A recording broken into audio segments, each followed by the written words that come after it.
Bismillahirrahmanirrahim. Assalamualaikum warahmatullahi wabarakatuh. Alhamdulillahi rabbil alamin. Wassalatu wassalamu ala ashrafil anbiya'i wal mursalin wa ala alihi wa ashabihi wa man tabi'ahum bi ihsanin ila yaumiddin. Jamaah yang dirahmati Allah, pada malam hari ini kita akan tuntaskan syurutus shalah, dan sekarang kita akan masuk dalam syarat salat yang ke-8. Kata penulis, asy-syartu tsamin istiqbalul qiblati. Di kitab asli ada di halaman 174, di kitab terjemahan halaman 230. Untuk mempersingkat waktu, kita akan dengarkan pembaca membacakan Indonesianya, saya menyimak bahasa Arabnya.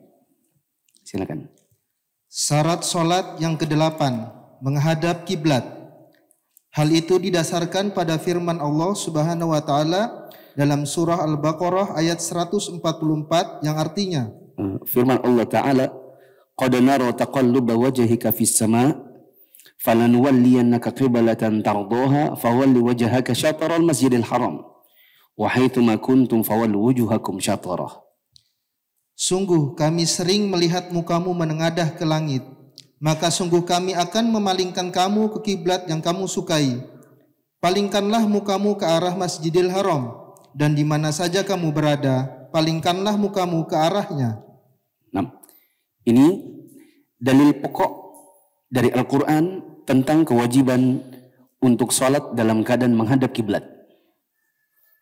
Nanti akan datang perinciannya, kapan seseorang boleh tidak menghadap kiblat. Beberapa kali saya sampaikan di kajian ini, ada beberapa syarat-syarat yang masih ada dispensasinya. Masih ada keringanan dan bisa ditawar. Ada satu syarat sholat yang tidak bisa ditawar, yaitu, masih ingat? Masuknya waktu. Ya. Sedangkan menghadap kiblat ini masih ada keringanan pada kondisi tertentu. Lanjut. Menghadap ke arah Baitul Haram merupakan salah satu syarat sahnya sholat. Syarat sah berarti bila ada orang sanggup hadap kiblat tapi sengaja tak hadap kiblat, maka sholatnya tidak sah. Nah. Hal itu didasarkan pada sabda Nabi SAW kepada orang yang kurang baik dalam mengerjakan sholatnya. Idza qumta ila sholati fa asbighil wudu'a thumma istaqbilil qiblata fakabbir. Jika engkau hendak mengerjakan sholat, sempurnakanlah wudu, kemudian menghadaplah ke kiblat dan bertakbirlah. Nah, kita lihat Nabi mengatakan thumma istaqbilil qiblata, hadap ke arah kiblat. Ini datang dengan bentuk perintah, dan perintah itu hukum asalnya adalah menunjukkan hukum wajib. Lanjut. Juga didasarkan pada hadis Ibnu Umar radhiyallahu anhuma tentang penduduk Kuba pada saat memindahkan arah kiblat mereka. Dia bercerita, ketika orang-orang di Kuba tengah sholat subuh, tiba-tiba ada seorang yang mendatangi mereka seraya berkata, sesungguhnya telah turun tadi malam ayat Al-Quran kepada Rasulullah SAW. Beliau diperintahkan untuk menghadap ke arah Ka'bah. Mereka pun segera menghadap ke arah Ka'bah, yang sebelumnya wajah mereka mengarah ke Syam, Palestina atau Baitul Maqdis. Lalu mereka mengarahkan wajah mereka ke Ka'bah. Ya. Dahulu kiblat itu bukan ke Ka'bah, tapi ke Baitul Maqdis. Kemudian turun firman Allah Ta'ala, qad nara taqalluba wajhika fis sama', ayat yang tadi pertama disebutkan. Kata Allah Ta'ala, fawalli wajhaka syatral masjidil haram. Sekarang palingkanlah wajahmu menuju ke Masjidil Haram, yaitu ke Ka'bah. Ayat ini turun di sekitaran Nabi dan orang-orang yang tidak jauh dari beliau. Berarti di sekitaran Masjid Nabawi. Masjid Quba, yang semoga teman-teman kapan-kapan semoga bisa ke sana. Maksudnya pergi umrah. Kalau ke sana itu kan kira-kira 15-20 menit naik bis. Berarti kalau jalan kaki kira-kira berapa kilo tuh? Sekian kilo. Masjid Quba penduduknya belum tahu bahwa ada ayat yang turun memalingkan kiblat dari Baitul Maqdis ke Ka'bah. Nah, di subuh harinya orang-orang yang ada di Masjid Quba sholatnya masih ke arah Baitul Maqdis. Ketika mereka sholat di Baitul Maqdis, ke arah Baitul Maqdis, ada orang yang teriak, "Ya jamaah, sesungguhnya Rasulullah SAW sudah mendapatkan ayat tadi malam. Inna Rasulullah SAW qad unzila alaihi al-lailata Qur'anun." Sudah ada perintah untuk memalingkan ke arah Ka'bah. Maka palingkanlah wajah kalian. Orang-orang yang di dalam Quba itu, mereka tidak membatalkan sholatnya.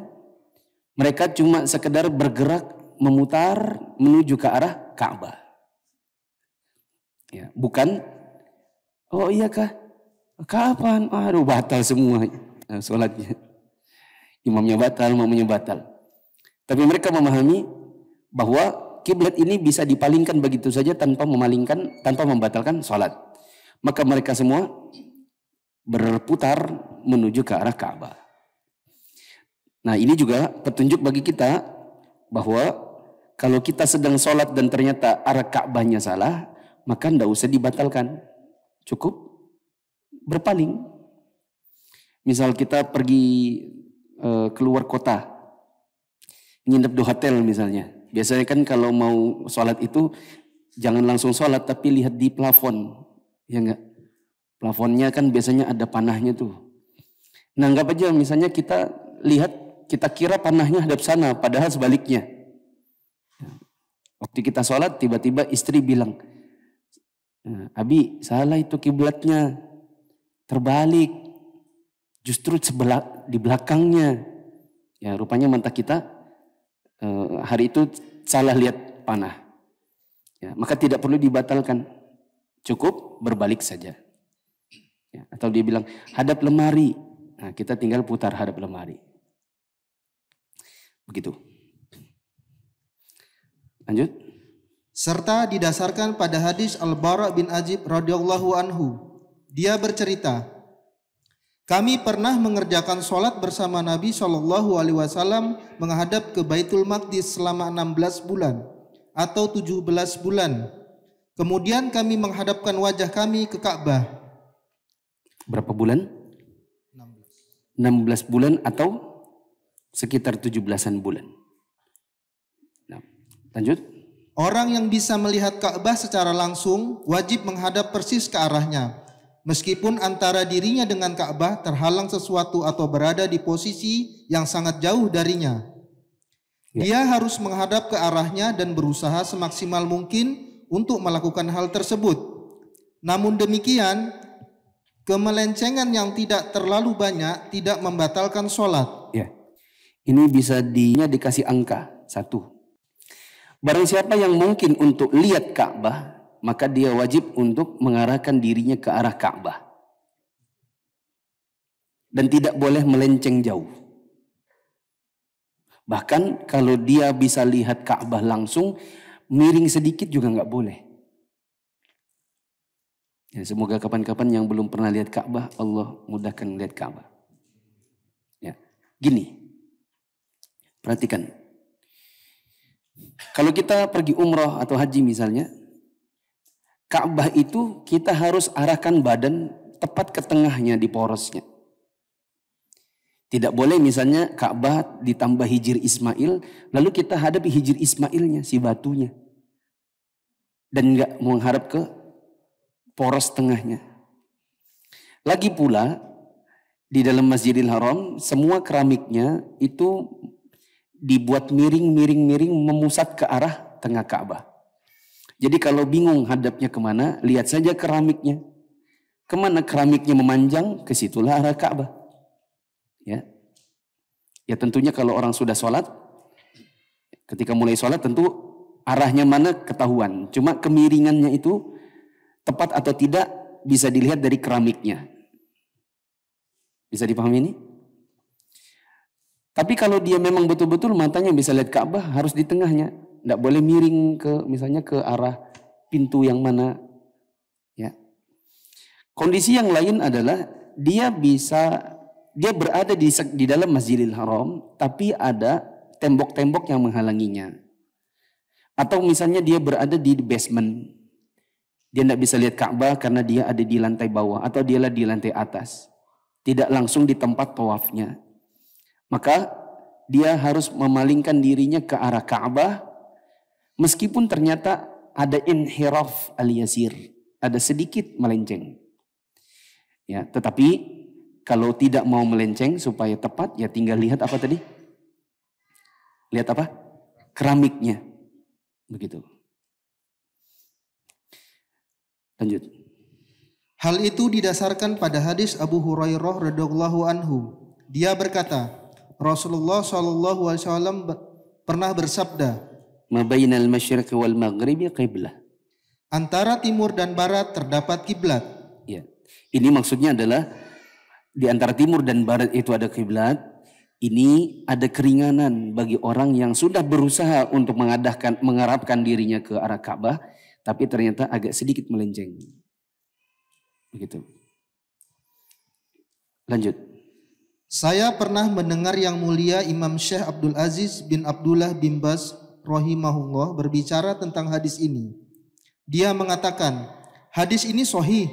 Ini memperkuat tidak perlunya takalluf atau menyulitkan diri dalam masalah arah.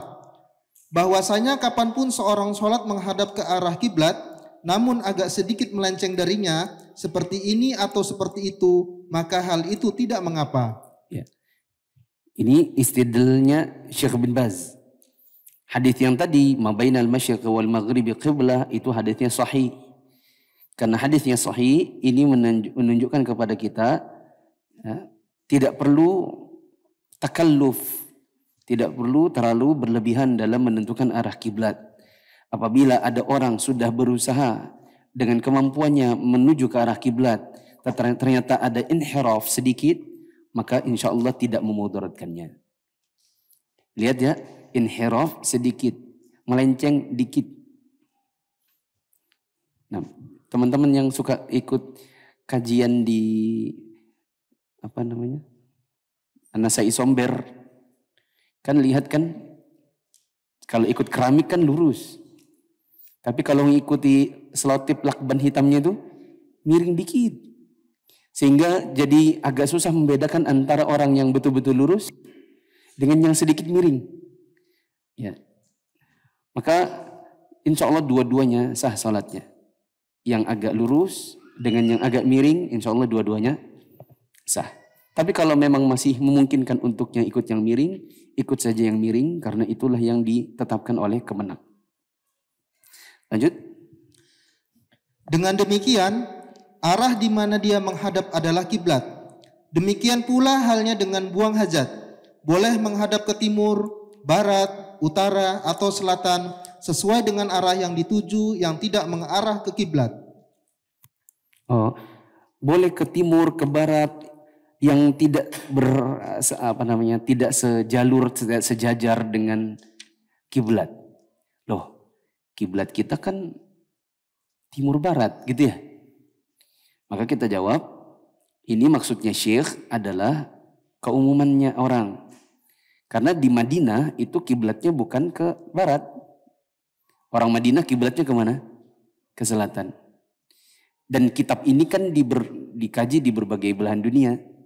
Makanya beliau tidak mengatakan silakan ke utara dan selatan saja, jangan timur dan barat. Karena ada belahan dunia yang lain yang kiblatnya bukan timur ataupun barat. Lanjut. Berkenaan dengan hal tersebut, Rasulullah SAW mengatakan, Idza ataitumul ghaita fala tastaqbilu qiblata wa la tastadbiruha walakin syarriqu aw gharribu. Jika kalian buang air besar, janganlah kalian menghadap kiblat dan jangan pula membelakanginya. Tetapi hendaklah kalian menghadap ke timur atau barat. Ya, sudah pernah kita pelajari di buku ini. Sudah lewat bab tentang buang hajat, tidak boleh menghadap kiblat, tidak boleh membelakanginya. Ya, dan Nabi mengatakan hadaplah timur atau barat, itu karena Nabi ketika mengucapkan ucapan ini, beliau berada di Madinah dan Madinah itu utaranya Mekah. Adapun kita di Balikpapan, jangan ikuti hadis ini di bagian belakangnya. Jangan ada yang justru menghadap menghadap timur atau barat. Lalu berdalil, ini kan Nabi bilang syarriqu au gharibu, hadap timur atau barat. Kita bilang itu posisinya Nabi di Madinah. Kalau di Balikpapan kiblatnya ke barat, berarti tidak boleh ke barat. Membelakangi kiblat itu ke timur, maka tidak boleh juga hadap timur. Tapi sudah pernah kita bahas juga tentang hal ini.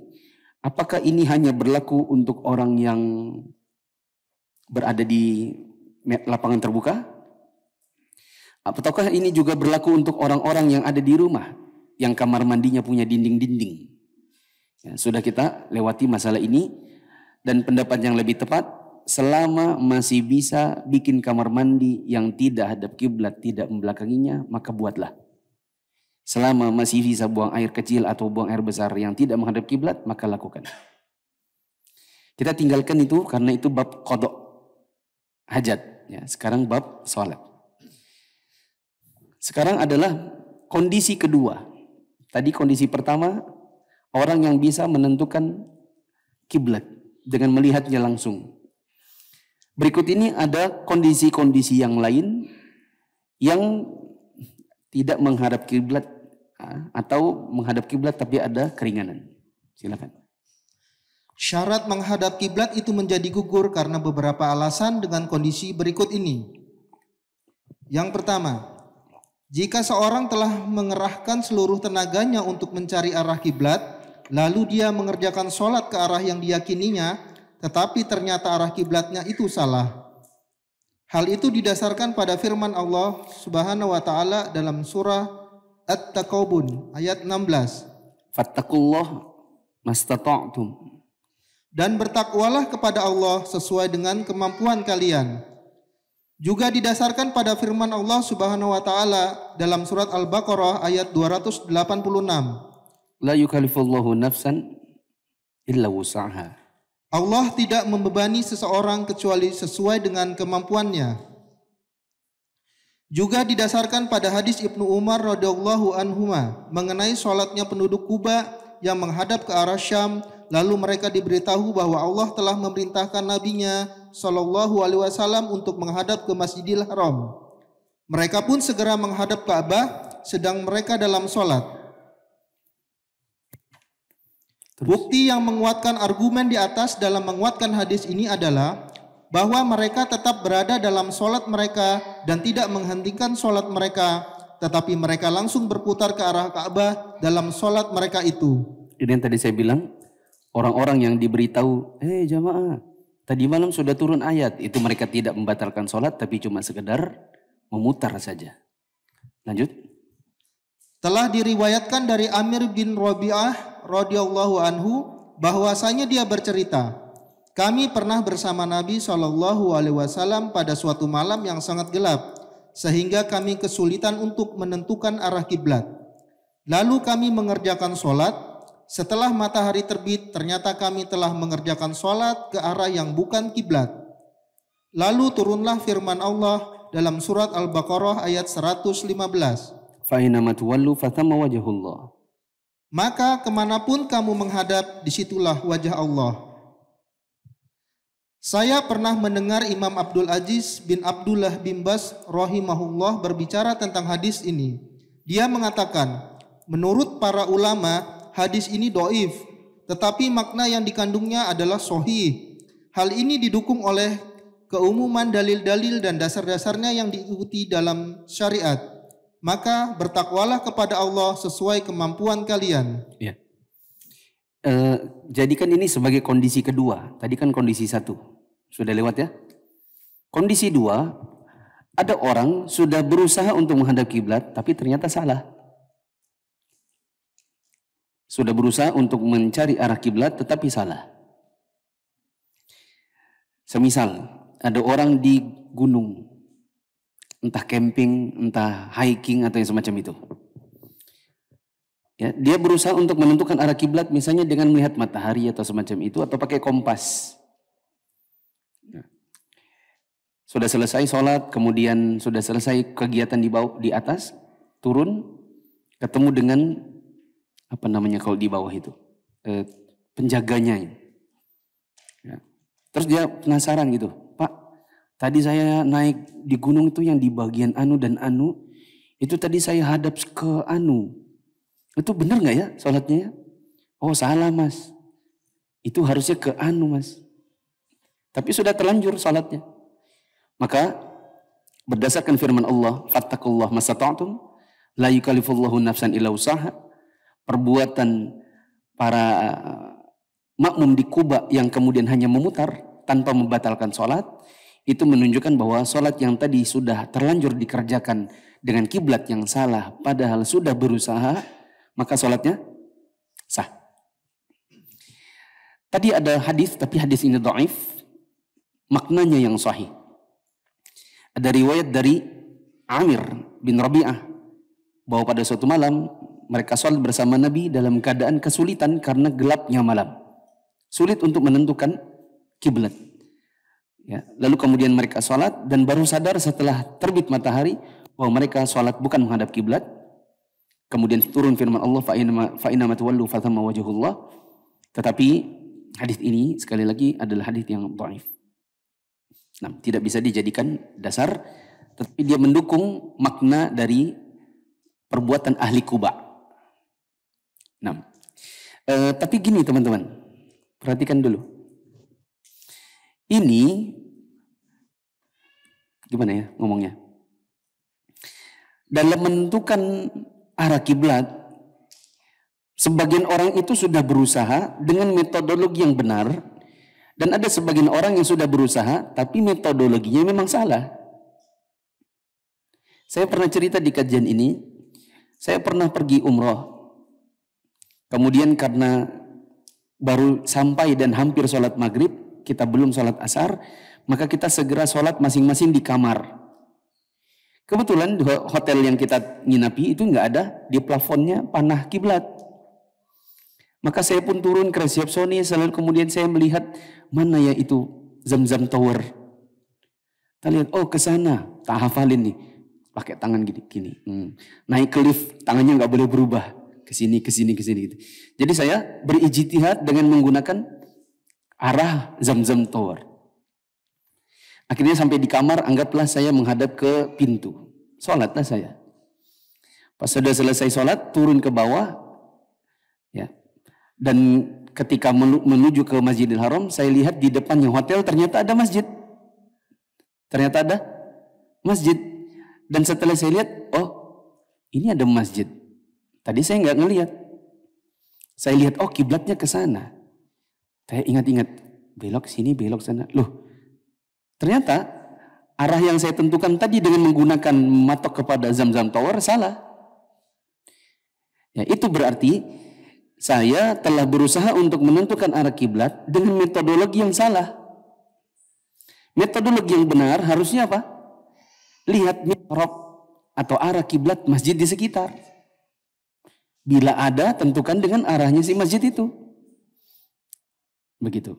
Saya pulang ke Arab Saudi, Saya pulang ke kota Riyadh, saya kajian Syekh Shalih bin Fauzan, saya ceritakan apa yang saya alami. Kemudian beliau jawab, sholat yang kemarin tidak sah.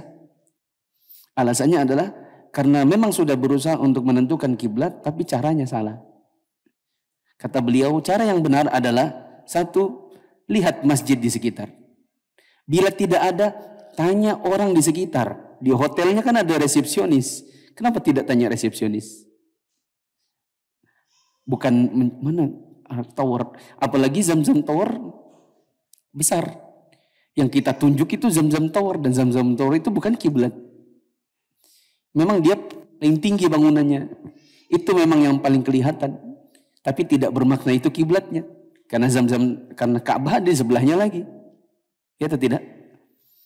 Nah, dan benar harusnya kita tanya resepsionisnya. Jadi kalau kita suatu saat misalnya ke Jakarta, anggaplah kita nginep di hotel, di plafonnya, di lacinya kita sudah cari kok nggak ada panah kiblat, itu jangan ijtihad pakai handphone. Karena handphone bisa salah. Memang ada aplikasi kompas. Kalau zaman dulu itu digini-gini, dibolak-balik itu handphonenya, biar dapat kiblatnya. Tapi bisa jadi dia salah. Harusnya apa yang kita lakukan? Kita telepon 0. Siapa itu? Resepsionis. Tanya, saya di kamar anu, kiblatnya kemana? Oh tunggu ya Pak, saya ingat dulu. Oh ke arah pintu Pak, gitu. Karena dia orang setempat. Bukan berijtihad sendiri.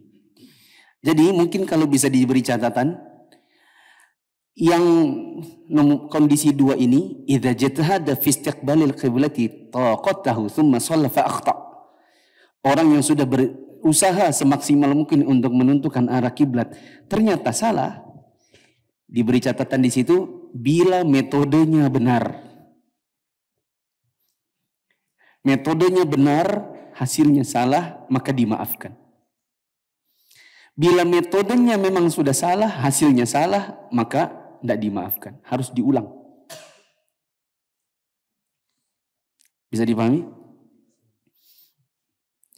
Kalau teman-teman ikut kajian mulia dengan manhaj salaf hari Senin, saya sering bilang, yang terpenting apanya yang benar? Apa yang terpenting? Kajian mulia dengan manhaj salaf. Saya bilang apa yang terpenting? Apa yang harus benar? Manhajnya, metodenya. Meskipun kadang-kadang ada sebagian produk hukumnya yang salah. Yang terpenting pola pikir kita ini benar. Ustadznya pola pikir awalnya benar, meskipun kadang-kadang ustadznya salah. Dan ada orang kebetulan benar, tapi pola pikirnya salah. Yang terpenting mana? Hasil atau pola pikir? Pola pikir. Nah, jadi metode penentuan kiblatnya harus benar. Lanjut.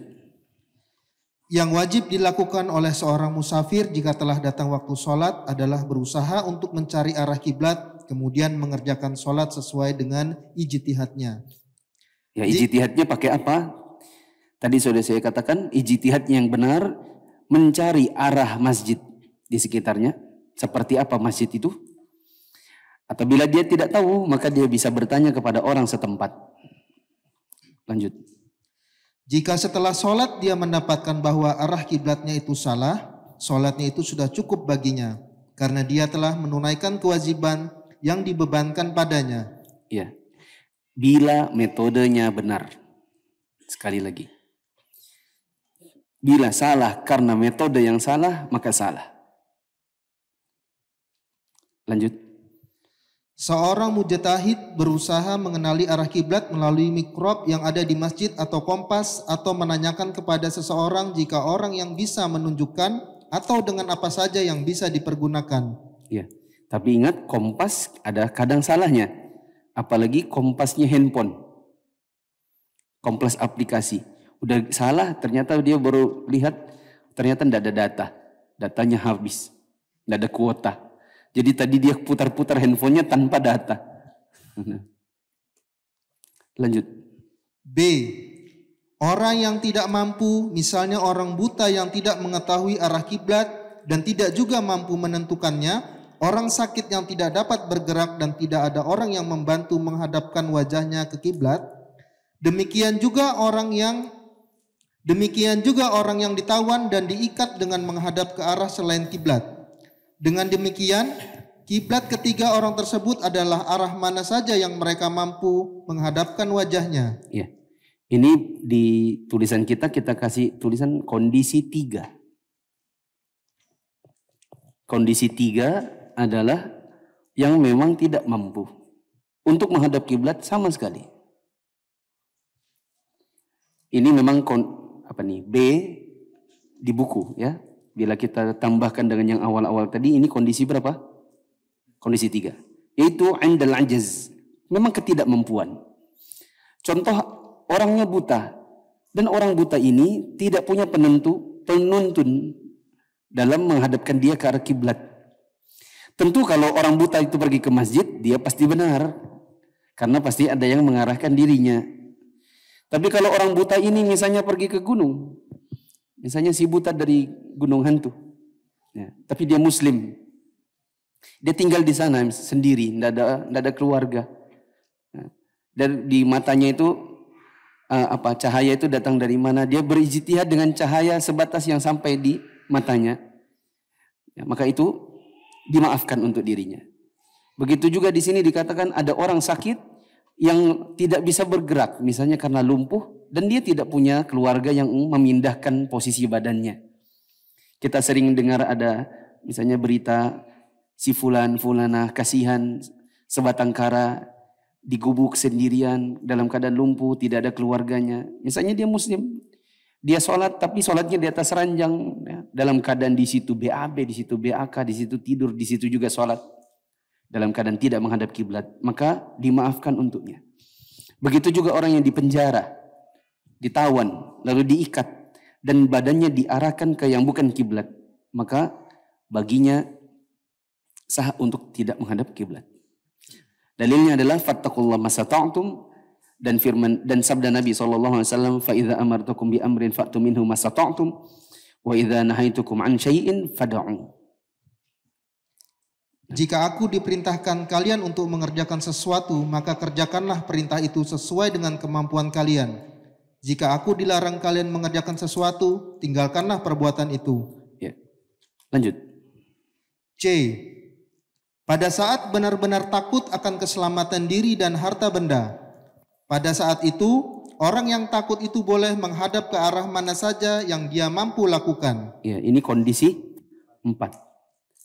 Dalam kondisi dia tahu kemana kiblat, tapi dia tidak mampu dikarenakan ada kondisi yang dia khawatirkan atas dirinya. Seperti apa ya? Kayak apa itu? Ada orang dalam berperang. Ya, kondisi dalam berperang. Berperangnya misalnya di atas kuda. Kemana kudanya lari sudah tidak lagi bisa diperhatikan kemana kiblat, kemana bukan kiblat. Maka ini sah untuk dirinya. Tapi tentu nanti ada kondisi-kondisi, misalnya dalam rehat, bisa melaksanakan sholat khauf, tapi itu nanti pembahasannya ada datang tersendiri. Contoh yang lain apa ya? Misalnya ada orang manjat pohon kelapa karena di bawah ada singa. Ya, kalau turun mau sholat tidak bisa turun, ada singa. Kalau turun nanti takutnya dimakan. Ya, terus dia sholat di atas pohon kelapa, sudah bingung dia kemana lagi arah kiblat. Ya. Nah maka di sini dikatakan fayastaqbilul khaifu al-jihata allati yaqdiru 'alaiha.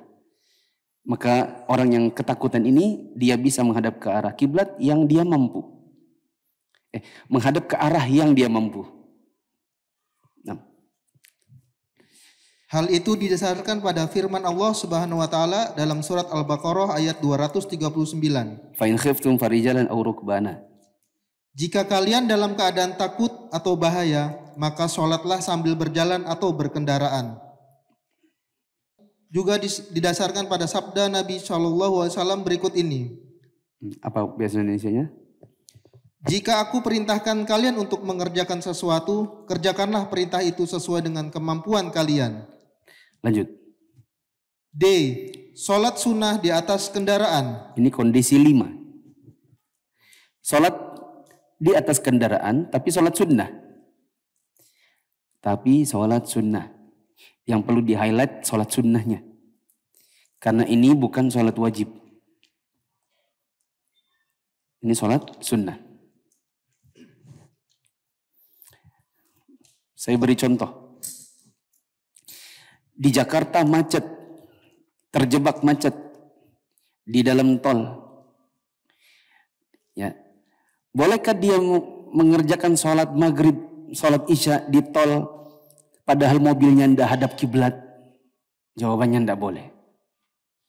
Oh, tapi ini sudah azan, tetap nggak boleh. Kenapa? Karena Anda tidak menghadap kiblat. Jadi gimana? Nanti aja tunggu sampai Anda bisa jamak takhir. Maghrib isya dikerjakan di isya.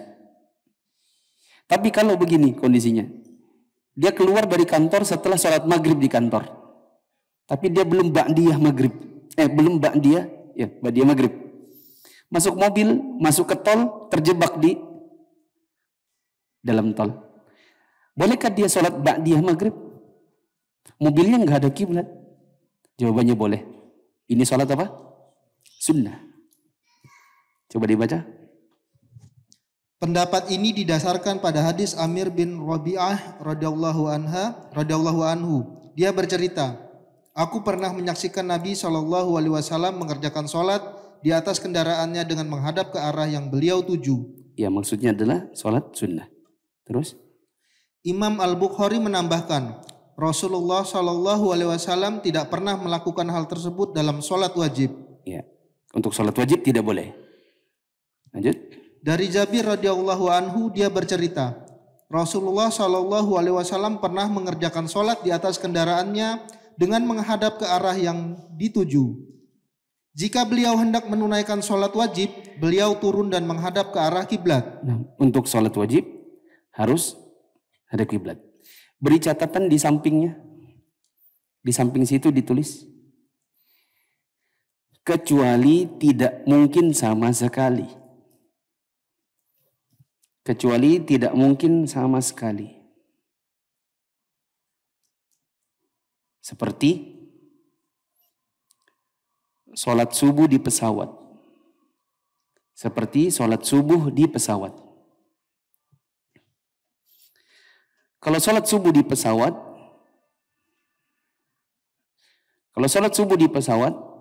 nunggu landing udah kepagian. Udah pagi habis waktu. Tapi kalau sholat zuhur dan asar, itu masih bisa jamak takdim kah, jamak takhir kah? Maghrib isya masih bisa jamak takdim, masih jamak takhir. Tapi kalau pesawatnya misalnya Balikpapan Jakarta, flightnya misalnya azan subuh, boardingnya pas azan subuh.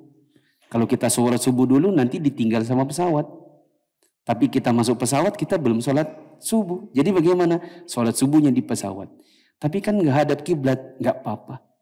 Karena tidak mungkin lagi. Mau sholat subuh sebelum waktu, nggak sah. Mau sholat subuh tunggu landing, habis waktu. Jadi sholat subuhnya di pesawat meskipun tidak hadap kiblat dan meskipun itu sholat wajib. Tadi yang di sini di babnya apa? Sholat sunnah. Dan sholat wajib nggak boleh. Dan kita bikin pengecualian. Apa tadi kecualinya? Kecuali memang tidak mungkin sama sekali. Contohnya, sholat subuh di pesawat. Anda baru hijrah dan bingung belajar Islam dari mana? Yuk ikut MIA.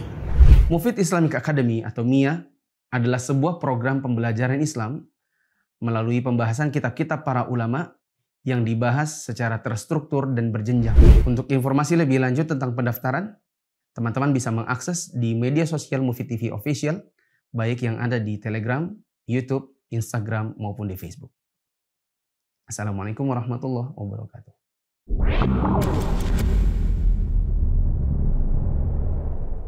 Ikut MIA, belajar agama jadi lebih menyenangkan dan bersumber dari kitab para ulama. Ingin belajar agama secara bertahap?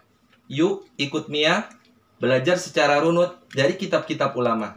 Mengenai masalah ini terdapat banyak hadis lain yaitu dari Ibnu Umar dan dari Anas radhiyallahu anhum.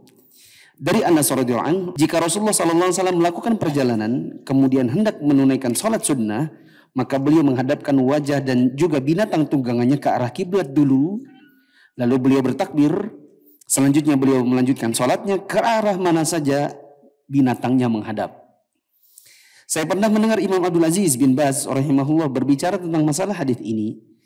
Lahiriah hadis ini bertolak belakang dengan hadis-hadis sahih yang terdapat dalam kitab As-Sahihain, yang di dalamnya tidak ada penyebutan menghadap kiblat pada saat ihram atau takbiratul ihram. Oleh karena itu, tambahan ini harus diberi catatan, yaitu perbuatan seperti ini hanya mustahab saja. Mustahab itu artinya dianjurkan saja. Perbuatan seperti ini sifatnya hanya anjuran saja. Jika ada kemudahan untuk melakukan hal itu sebelum takbiratul ihram atau pada saat takbiratul ihram. Ya, jadi kendaraannya dihadapkan ke arah kiblat dulu, baru kemudian takbir, baru jalan. Cuman kan kalau zaman sekarang kita berkendaraan bukan lagi dengan kendaraan ala-ala binatang. Misalnya kita naik pesawat, masa pesawatnya kita bilang sama pilot hadap kiblat dulu Pak. Ya. Emang bandaranya siapa itu bandaranya? Ya. Bandara tidak segampang itu menghadapkan pesawat kiblat dulu diputar lagi. Ya. Kemudian itu lebih baik dalam rangka mengkompromikan antara nas-nas yang ada. Namun demikian, jika pun tidak dilakukan, maka sholatnya sah sebagai pengamalan beberapa hadis sahih. Jadi seandainya kendaraannya tidak dikiblatkan dulu pun tidak apa-apa. Makanya tadi saya beri contoh, sholat ba'diyah maghrib di tol itu tidak sama dengan sholat maghrib di tol. Bisa dipahami? Berikut ini adalah syarat yang terakhir, yaitu niat. Disebutkan oleh penulis di sini, niat itu dalam hati. Pengucapan, kasih keterangan di situ, pelafalan. Pelafalan itu artinya diikrarkan dengan lidah, diucapkan. Niat itu dalam hati. Melafalkan niat dengan lidah itu merupakan bid'ah. Karena memang tidak pernah dikerjakan Nabi dan juga salafus saleh. Menurut bahasa, niat itu tujuan, yaitu keteguhan hati untuk melakukan sesuatu. Menurut syariat, niat artinya kemauan keras untuk melakukan ibadah dalam rangka mendekatkan diri kepada Allah. Dan berdasarkan hadis Umar dari Nabi SAW, innamal a'malu bin niat. Semua amal bergantung pada niat. Niat itu dua macam. Pertama, niat untuk zat yang memerintahkan, yaitu niat ikhlas karena Allah. Yang kedua, niat untuk perbuatan yang fungsinya untuk membedakan satu ibadah dengan ibadah lain. Sehingga seseorang bisa berniat untuk melakukan ibadah tertentu. Beri contoh di situ. Ini sholat apa? Wajib? Apa sholat sunnah? Gitu. Dengan menentukan niat, saya mau sholat subuh. Berarti Anda masuk sholat wajibnya. Saya mau sholat qobliyah subuh. Saya mau sholat tahiyatul masjid. Itu akan membedakan satu ibadah dengan ibadah lain. Masa berlangsungnya niat adalah dari awal ibadah dan tidak lama sebelum menjalankan ibadah. Yang terbaik adalah dibarengkan dengan takbir.